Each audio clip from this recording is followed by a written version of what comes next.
Hello and very good morning to all my dear students. Dear students, आपण पाहत आहे 12वीचं fourth unit, that is the chemical thermodynamics. आणि आजचा आपला टॉपिक आहे topic number 4.11, that is the spontaneous process.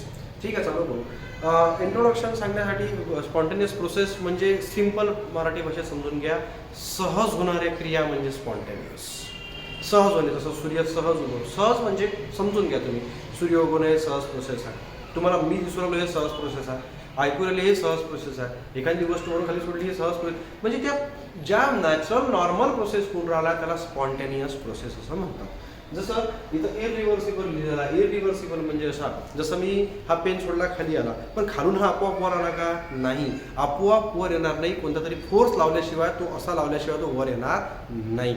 ज्या प्रोसेस स्वतःहून घडतात, ज्यांना घडण्यासाठी बाहेरून कोणत्या एनर्जीची गरज पडत नाही, ज्या नॅचरली होऊनच राहिल्या, त्या सर्व प्रोसेसला स्पॉन्टेनियस प्रोसेस असं बोलतात. म्हणून लिहिलाय द स्पॉन्टेनियस प्रोसेस म्हणजे नॅचरल प्रोसेस म्हटलं तरी चालेल. Spontaneous process have natural tendency to occur and do not require any external influence for their occurrence. याचा सरळ अर्थ असा, नॅचरल प्रोसेस जे असतात, ज्या स्पॉन्टेनियस प्रोसेस आहेत नॅचरली होऊनच राहिल्या, त्यांची टेंडन्सी काय? होण्याची आहे. पण ते होऊन राहिलं तर त्यांना डू नॉट रिक्वायर्ड, हे महत्वाचं वाक्य आहे इथं, do not required any external influence for their occurrence. त्या घडण्यासाठी बाहेरच्या कोणत्याही बिनकामाच्या ताकदची गरज त्याला नाही. याला स्पॉन्टेनियस म्हणतात. एक्झाम्पल कितीही घ्या तुम्ही, उंचावरून पाणी खाली पडते, हे स्पॉन्टेनियस आहे. पण खालून पाणी उंचावर नेणं हे नॉन स्पॉन्टेनियस आहे. तुम्हाला करायचं असेल तर तुम्हाला पंप लावावा लागेल. जसं आईस जर तुम्ही ठेवला बर्फ, तो आपोआप वितळतो,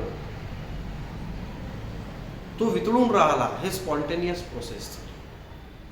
पण बोलला गेलेला आहे the spontaneous म्हणजे natural process tends to occur in a direction that leads to equilibrium. जसं सपोज काय म्हटलंय, जसं आता हा गॅस आहे, हा एक गॅस आहे, हा कंटेनर मध्ये गॅस आहे, ठीक आहे. इथं मी कॉक लावला, ओके, गॅस. मी हाय प्रेशरने याच्यामध्ये गॅस भरला, हाय प्रेशरनं गॅस भरला आणि हे पूर्ण असं बंद केलं. इकडे कॉक लावला म्हणजे तो हा गॅस इकडे येणार नाही, पूर्ण भरला आहे गॅस याच्यात, ठीक आहे. काय होईल रे, सपोज मी जर हे लिव्हर ऑन केलं, जेवढा गॅस इकडे आहे तेवढा इकडे चालला, पण पूर्णच्या पूर्ण जाईल काय? नाही. पूर्ण केलं तर काय होईल? डबल हे पूर्ण भरेल, हे एम्प्टी राहील. पण असं होत नाही. नेचरमध्ये कोणती गोष्ट इक्विलिब्रियम पर्यंतच होते. म्हणजे यातला एवढा गॅस इकडे जाईल, जेव्हा मी लिव्हर उघडत तेव्हा, जेव्हा दोन्ही इकडे युनिटी म्हणजे इक्वल त्याचे मॉलिक्युल्स राहील, इक्वल व्हॉल्यूम राहील, इक्वल प्रेशर राहील तेव्हा.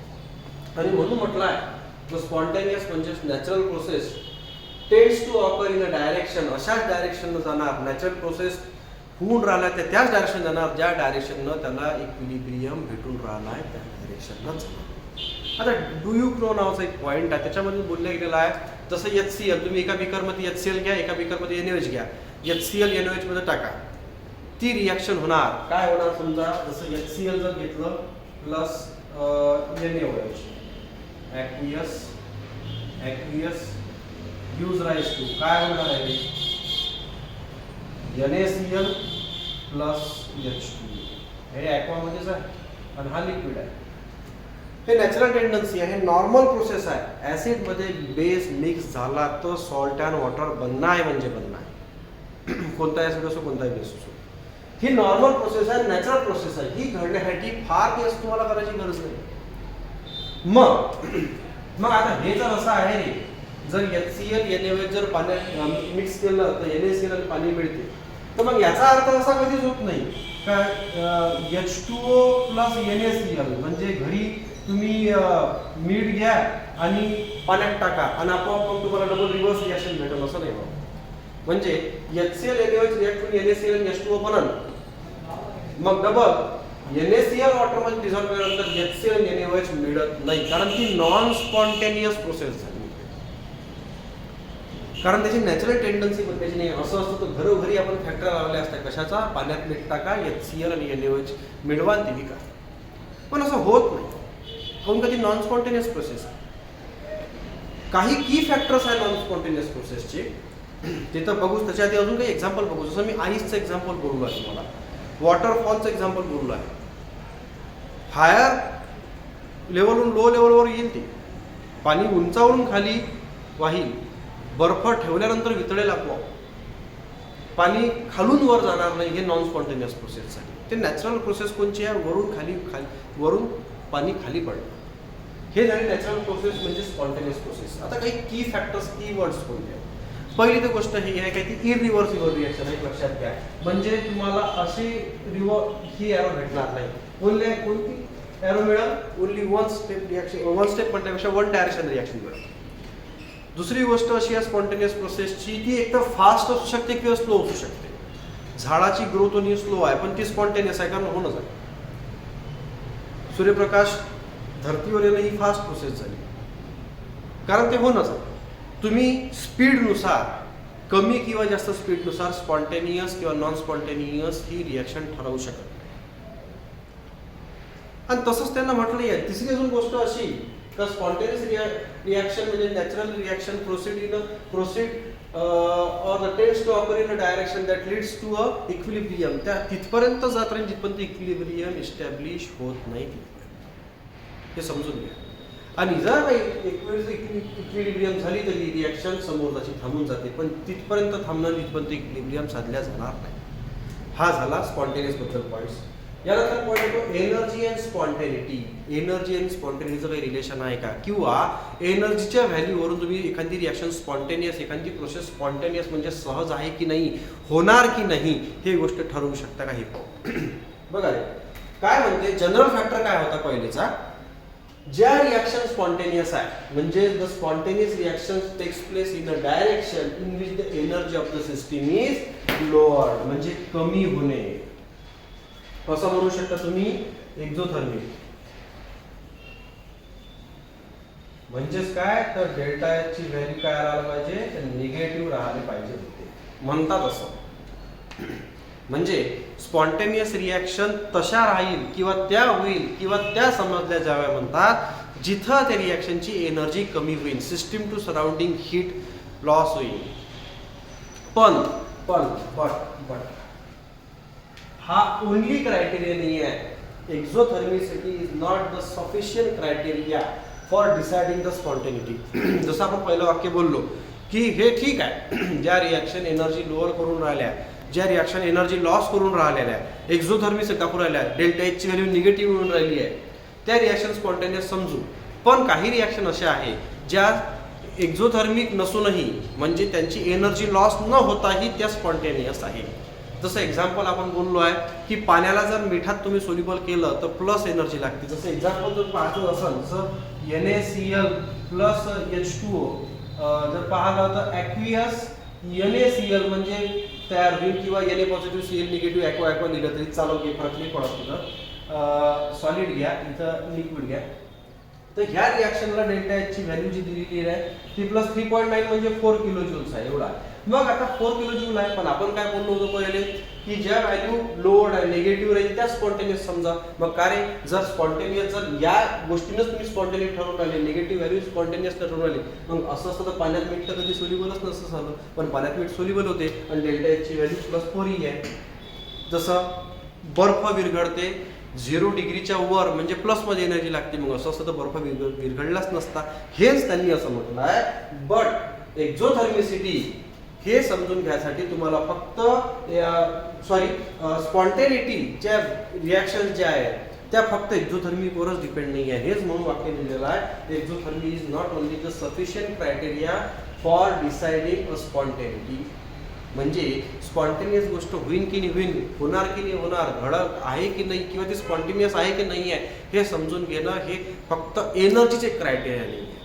आता एनर्जीमध्ये एक्झोथर्मिक एंडोथर्मिक येते. त्यांनी जनरली बोललो होतं एक्झोथर्मिक रिॲक्शन असेल तर स्पॉन्टेनियस बोला, पण आपण एक्झाम्पल पाहिले की जे एक्झोथर्मिक नसूनही स्पॉन्टेनियस आहे. मग तुम्ही स्पॉन्टेनियस रिॲक्शन कशा ठरवाल, त्यासाठी अजून एका फॅक्टरची गरज पडली. तो फॅक्टर होता एंट्रॉपी. आता एंट्रॉपी काय जाणून घ्यायच्या नंतर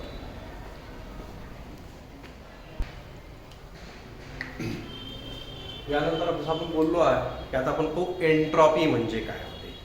एंट्रॉपी म्हणजे एक प्रकारचा अस्तव्यस्तपणा, त्याला आपण डिसऑर्डरनेस म्हणू शकतो किंवा रॅन्डमनेस म्हणू शकतो. एंट्रॉपी हा एक जरिया आहे, अलॉंग विथ एनर्जी आपण डिसाईड करू शकतो रिॲक्शन स्पॉन्टेनियस आहे का नाही आहे. डबल एकदा आहे का, एखादी गोष्ट स्पॉन्टेनियस आहे की नाही, सहज होईल की नाही होणार, किंवा ती स्पॉन्टेनियस आहे की नाही आहे हे माहीत करण्यासाठी एनर्जी आणि एंट्रॉपी या दोन्ही याची रिलेशन समजून घेणं महत्त्वाचं आहे. दोन्ही याचे व्हॅल्यूज महत्त्वाचे असतात. जसं एन्थाल्पी आणि एंट्रॉपी दोन्ही याचे व्हॅल्यू असतात. एंट्रॉपी आपण याला म्हणतो yes. Yes stand for entropy in chemistry, chemical thermodynamics. आता इथे दिलेलं आहे डिसऑर्डरनेस और रॅन्डमनेस म्हणजेच एंट्रॉपी. एखाद्या गोष्टीचा अस्तव्यस्तपणा जेवढा जास्त वाढला तेवढीच त्याची एंट्रॉपी वाढली, म्हणजे व्हॅल्यू वाढली. हायर द डिसऑर्डरनेस और higher the randomness more is the entropy. हे लक्षात घ्या. जसं एक्झाम्पल, बर्फ सगळेच पाहिला आहे. H2O सॉलिड म्हणजे बर्फ, H2O लिक्विड म्हणजे पाणी आणि H2O गॅस म्हणजे वॉटर वेपर. पहा बर्फाचे जे पार्टिकल्स आहेत, मॉलिक्युल्स आहेत, वॉटर मॉलिक्युल्स म्हणू आपण, जे हायर ऑर्डर आहे, हायली ऑर्डर्ड आहे, ठीक आहे. तसेच सॉलिडमध्ये हायर ऑर्डर असतोच. पण जर त्याला जेव्हा आईस मेल्ट, जेव्हा पाणी होईल त्या बर्फाचं, जेव्हा तो आईस मेल्ट होईल, तो असा पर्सनल म्हणजे एक मॉलिक्यूल दुसऱ्या मॉलिक्यूल पासून वेगळा होईल. थोडा रॅन्डमनेस वाढवून, डिसऑर्डरनेस वाढवून. ऑर्डरमध्ये होते पहिले, पण आता डिसऑर्डर होऊन राहिलं, वाढून आला स्टेट, म्हणून तिथे डिसऑर्डर गेला. पण जर का त्या पाण्याचाही जर का गॅस बनून आला टेम्परेचर देऊन, तर मग तर रॅन्डमनेस कितीही वाढून, जेवढी अवेलेबल स्पेस आहे तेवढी तो गॅस मॉलिक्यूल घेऊन घेतात. पण का जेवढं टेम्परेचर वाढलं तेवढी कायनेटिक एनर्जी वाढली, हे लक्षात घ्या. हेन्स इथं हायली डिसऑर्डरपणा तुम्हाला दिसून राहिला. हे तसंच आहे. जसं कॉलेज चालू असताना जेव्हा प्रोफेसर कॉलेजमध्ये यायचे असतात, क्लासमध्ये यायचे असतात, तर विद्यार्थी एकाच्या बेंचवर दोन बसतात, तर कोणी कुठं गोष्ट करत असते, कोणी कुठं असते, म्हणजे त्या क्लासमध्ये ऑर्डरनेस नाही राहत, व्यवस्थितपणे नाही राहत. पण जेव्हा professor walk in the class, सगळेजण आपल्या जागी बसतात, ऑर्डरनेस मेंटेन होते. हे याला समजून घ्या, एक्झाम्पल घेतलं तरी चालेल. Hence disorderness more or the randomness more is the entropy. That is the yes is the stands for the entropy here. मग आता एक्झाम्पल पाहिला आपण. दुसरं एक्झाम्पल असं दिलेलं आहे की तुम्हाला डू यू नो मध्ये काही एक्झाम्पल दिलेलं आहे, पण त्या डू यू नो नंतर मग त्याच्या आधी की साधे एक्झाम्पल पाहू. जसं I2 म्हणजे आयोडीन हा समजा सॉलिड आहे, त्याला जर तुम्ही पाण्यात टाकला, ऍक्वियस मध्ये टाकला, तर त्याचं काय होईल, I2 चा ऍक्वा बनेल. ठीक आहे. पहा सॉलिडचं काय बनलं, ऍक्वा म्हणजे लिक्विड. इथं जी व्हॅल्यू याच्यापेक्षा याची व्हॅल्यू जास्त राहील डेल्टा एस ची, आणि याची व्हॅल्यू याच्यापेक्षा जास्त राहील. More the randomness more is the entropy. तर याची एंट्रॉपीची व्हॅल्यू ही डेल्टा एस ची येते पॉझिटिव्ह. असे एक्झाम्पल देतो तुम्हाला. एखादी रिॲक्शन आणि सांगा डेल्टा एस ची व्हॅल्यू पॉझिटिव्ह आहे का निगेटिव्ह आहे का झिरो आहे. पण झिरो तर आपण बोलू नये सध्या, तर ही व्हॅल्यू पॉझिटिव्ह आहे. दुसरं अजून एक एक्झाम्पल जर पाहिजे असेल तुम्हाला, तर ते असं राहील. समजा H2 आहे हा गॅस, आणि याचं आता ICH ॲज अ गॅसच म्हणू आपण. तर सांगा डेल्टा एस ची व्हॅल्यू काय.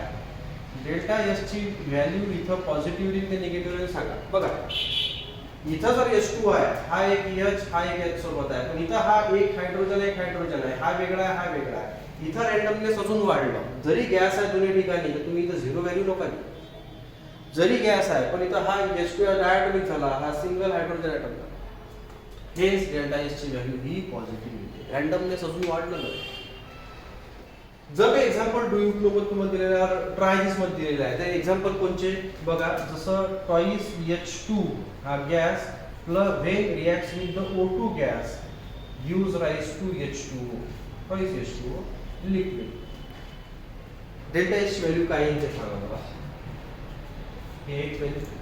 दुसरं एक्झाम्पल असं आहे, जर का CaCO3 आहे, कॅल्शियम कार्बोनेट हा सॉलिड आहे, जेव्हा 1500 ते 1200 डिग्री सेल्सिअस किंवा केल्विन त्याच्यावर गेलं, समजा जर हीट देत असेल तुम्ही त्याला, त्याचं डिकम्पोजिशन होऊन राहिलं. समजा काय म्हणतात, नाव CaO सॉलिड प्लस CO2 हा गॅस आहे. डेल्टा एस ची व्हॅल्यू काय आहे सांगा. पहा हे असे प्रश्न दिलेले आहेत. पहा रे, गॅस गॅस लिक्विड म्हणजे या साईडनं जेव्हा तुम्ही जाण असाल, तुमचं सॉलिडचं लिक्विड आणि लिक्विडचं जर काय गॅस असेल, तर डेल्टा एस ची व्हॅल्यू ही पॉझिटिव्ह वाढत जाते. आणि या वेळेला जर उलटा गेलं तर तीच व्हॅल्यू काय येणार आहे, उलटी येणार आहे, म्हणजे निगेटिव्ह. बघा गॅसचं लिक्विड वरून तुम्ही म्हणजे डेल्टाची व्हॅल्यू पॉझिटिव्ह का निगेटिव्ह, निगेटिव्ह. काऊन का मोर डिसऑर्डरनेसचं लेस डिसऑर्डरनेस झाला, पहा ना हायली डिसऑर्डरचा डिसऑर्डर झाला, म्हणजे एन्ट्रॉपीची व्हॅल्यू कमी कमी होत राहिली. दुसरं एक्झाम्पल CaCO3 सॉलिड आहे, सॉलिडचा इकडे सॉलिड अजूनही बनला आणि गॅसही बनला, मोठ्याचा तुकडे होणार, तुकड्याचा अजून तुकडे होणार, जेवढे जेवढे तुकडे वाढत जाईल, जेवढे जेवढे फ्रॅगमेंट पडत जाईल तेवढी डिसऑर्डरनेस वाढणार, हेन्स इक्वल व्हॅल्यू येते रे positive. These are the examples. याला म्हणतो आपण एन्ट्रॉपी. आता पॉइंट आहे क्वांटिटेटिव्ह डेफिनेशन ऑफ एन्ट्रॉपी, म्हणजे एन्ट्रॉपीची डेफिनेशन काय, एन्ट्रॉपी म्हणावं कशाला, काय फॉर्म्युला आहे त्याचा. बघा फॉर्म्युला ठीक, आपण त्याला डेल्टा एस म्हणतो, बोलला गेलेला आहे. Now delta S equals to म्हणजे entropy equals to Q ReV divide by T. सांगतो बघा, क्यू इज द हीट आणि टी इज द टेम्परेचर. मग या रिलेशन काय म्हणायला पाहिजे आपण, what is entropy, entropy is the amount of heat added to a system in reversible manner divided by the temperature in Kelvin at which the transformation carried out. म्हणजे suppose एखादी गोष्ट आहे, सिस्टीम आहे कोणती, समजा पेन आहे, आपण system म्हणूया, याला अमाऊंट ऑफ हीट मी किती प्रोव्हाइड करतो रिव्हर्सिबल मॅनरनं डिवाइड बाय त्या ठिकाणचा टेम्परेचर काय जिथं तुम्ही हे प्रोसेस करून राहिली याच्यावर त्याची एन्ट्रॉपी डिपेंड असते. हे सरळ आहे रे, हे डायरेक्टली प्रोपोर्शनल आहे, इन्व्हर्सली प्रोपोर्शनल आहे. म्हणजे जेवढी तुम्ही एखाद्या गोष्टीला हीट प्रोव्हाइड कराल त्याची एन्ट्रॉपी वाढते. काऊन का हीट प्रोव्हाइड केल्यानंतर त्याची स्टेट बदलून जाते, तुम्हाला माहिती आहे, सॉलिडचा लिक्विड, लिक्विडचा गॅस होतो. आणि टेम्परेचर इन्व्हर्सली प्रोपोर्शनल आहे, हा टेम्परेचर केल्विन मध्ये रे, याला आपण के म्हणू, आणि हीट आहे, हीट जे राहील याला जूल म्हणू. हेच याचं युनिट झालं जूल आणि के इन्व्हर्स कशाचं, डेल्टा एसचं म्हणजे एन्ट्रॉपीचं. ते ठीक आहे, रिलेशन काय हेच काय बोललो आहे आपण, what is entropy value, amount entropy value regarding the in system, the amount of heat or energy supplied to a system at reversible manner divided by the temperature at which the transformation carried out. Hence हे त्याचं unit बोललो आपण, कारण joule जे म्हणजे joule energy आपण joule मध्ये मोजतो. आता एन्ट्रॉपीची व्हॅल्यू हे स्टेट फंक्शन आहे.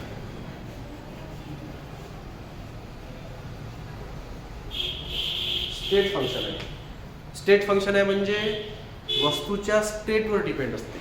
जसं सॉलिडचा एन्ट्रॉपीची व्हॅल्यू काहीतरी वेगळी आहे, लिक्विडची वेगळी आहे, गॅसची वेगळी आहे, स्टेटनुसार आहे. जरी तो फक्त पाण्याचाच बर्फ असो, पाण्याची स्वाप असो किंवा पाण्याचे लिक्विड असो म्हणजे पाणीच असो, तरी एन्ट्रॉपीची व्हॅल्यू हे स्टेटनुसार बदलते. हेच एन्ट्रॉपी व्हॅल्यू स्टेट जी इनिशियल आणि फायनल स्टेटवर डिपेंड असते, मेकॅनिझमवर लक्ष देत नाही.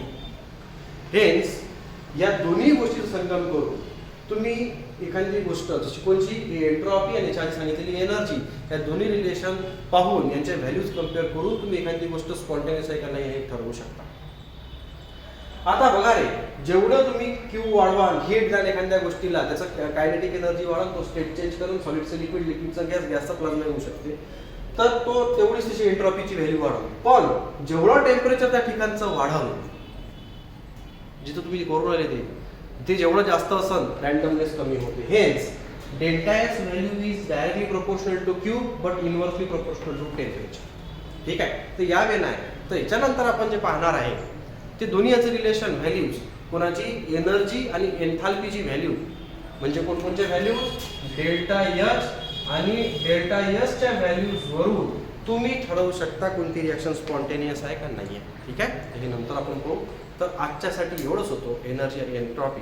मला असं वाटतं तुम्हाला लक्षात आलं असेल. नसेल लक्षात आलं तर तुम्ही मला मेसेज करा, मी तुम्हाला समजून सांगेल किंवा एक्झाम्पल सॉल्व्ह करून पहा असे व्हॅल्यूजचे. नाही आले तर मी तुम्हाला समजून सांगेल. तर आजच्यासाठी बेटा एवढंच. धन्यवाद.